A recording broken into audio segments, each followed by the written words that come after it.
Alright, so this is gonna be fun.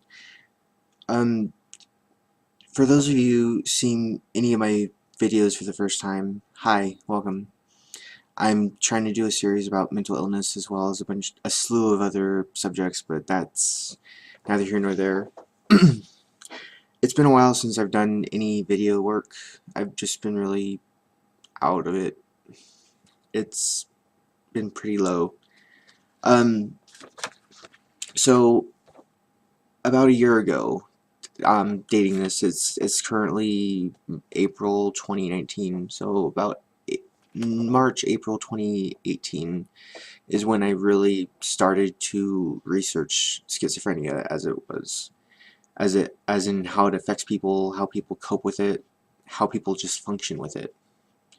So if you look on YouTube, there are so many wonderful people talking about their experiences with schizophrenia and schizoaffective disorder.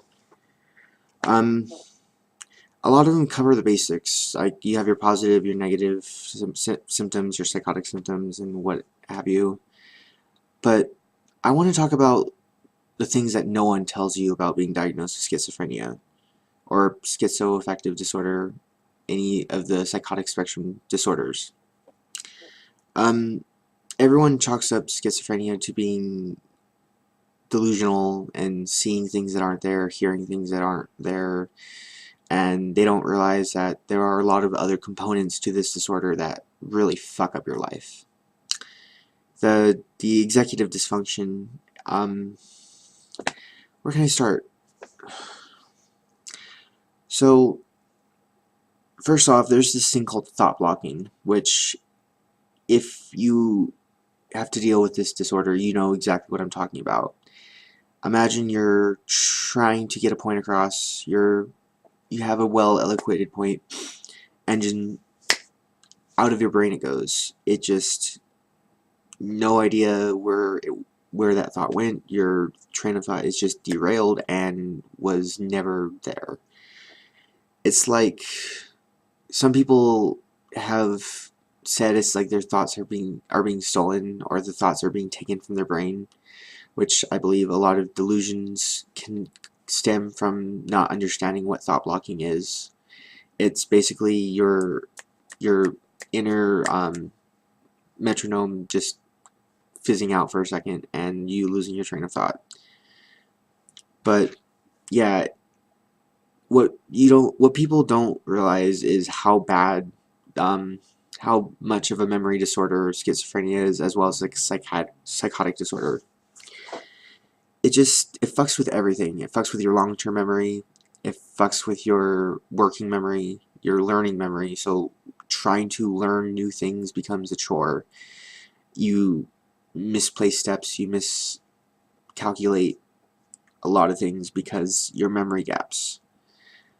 I feel like a lot of delusions come from the fact that we have a hard time remembering order of events in the proper order, so our brain just does whatever it can to fill in these gaps, and we have delusionary thinking that stems from that. So, you know, when we try to remember a series of events that took place and we misremember it wrong, or mistake other memories for it, or even just fill in gaps with whatever seems most logical to us. Mind you, that's subjective. It can be very different from the actual series of events that took place. Night smooth thinking. This is where disorganized thought comes into play, disorganized speech.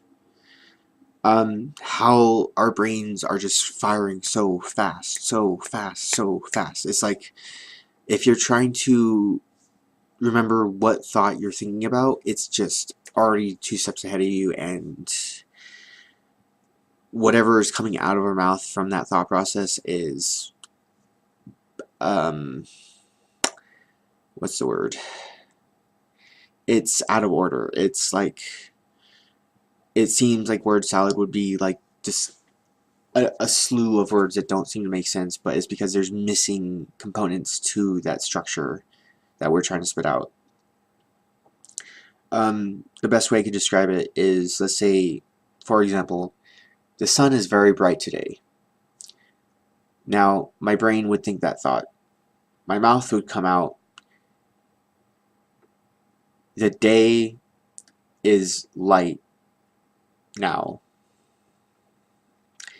A lot less sense, but when you put it into proper context, it makes sense. And it's very hard to kind of explain this thought to people because in our mind, those loose concepts that are very, very loosely associated fit perfectly for whatever we are trying to articulate at that time. Um, what else can I mention is we have really fractured concepts of risk versus reward. You have an example where someone is sweeping their front lawn at 2 a.m. and you would ask them, it's the middle of the night, why the hell are you sweeping your lawn with a broom? Why aren't you using a rake? And their response is, I want to greet the new day with a clean lawn, which makes no goddamn sense. But at the same time, I mean, wouldn't you love to wake up to just a clean lawn? Terrible example. It's fine. I hope I put my point across. I want to go back to the memory gaps for a minute because this is where insight kind of loses its hold. Insight to one's own mind for schizophrenic is everything. When you know how you fuck up and the way you fuck up, when you fuck up, you know how to not fuck up. Because of our memory gaps, because of our loose hold on the tangible reality of things, like, and how easy it is for people to gaslight us without even realizing it, it's very hard for us to get a grip if we don't know what reality is. We're end up having the choice where everything is real or nothing is real, because trying to pick and choose is like playing Minesweeper.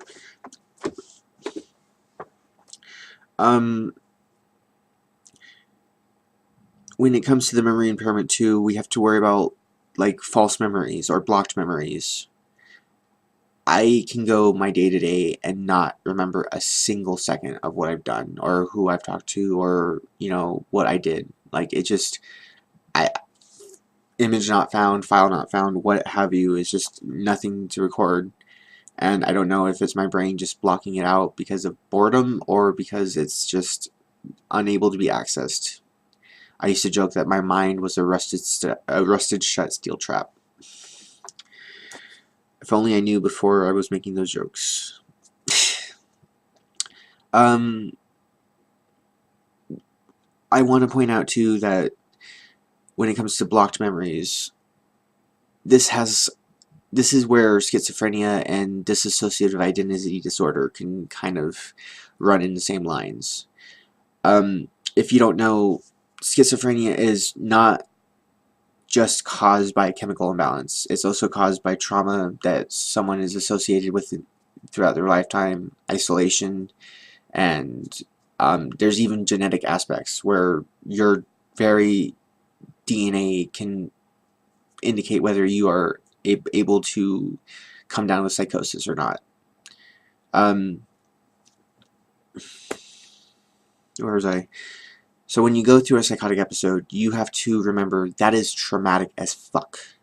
Your whole reality is being shifted around you, and whatever triggered it, whatever sparked it, was enough for you to lose your grip on reality at that point in time.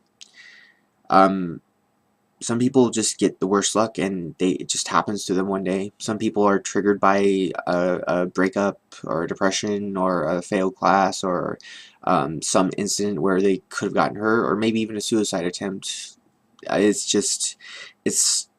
just depends on the person really, and with every psychotic episode you go through, with every psychosis you go through, it's a little bit more traumatizing to you.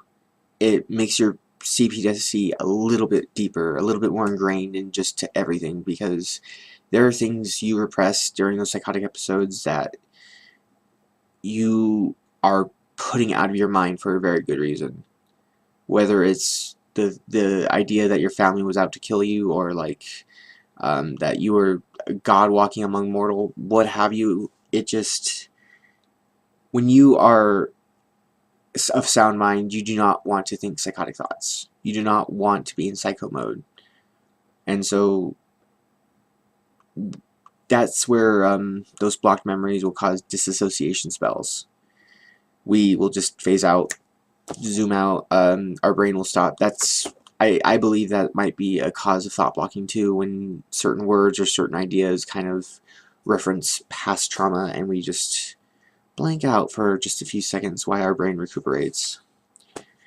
It's amazing how fragile our psyche is. I'm almost at 10 minutes, or I'm almost at 11 minutes, so I'm going to wrap this up.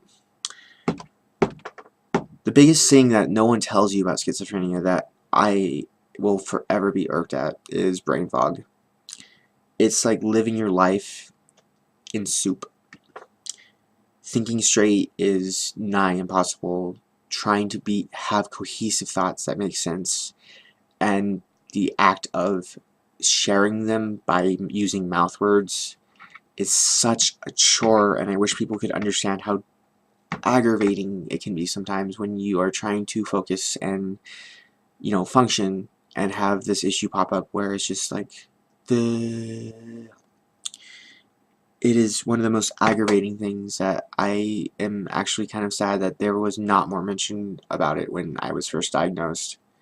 And I feel like a lot of people should, you know, be braced for that, because not only does brain fog occur naturally, it is a major side effect from antipsychotic medications, as well as mood elevators. Like lithium, for example, will cause you to have major brain fog, at least in my experience. Yeah, I'm at 12 minutes now. I want to thank you for tuning in. I want you to thank you for listening to me, and have a good day. Bye.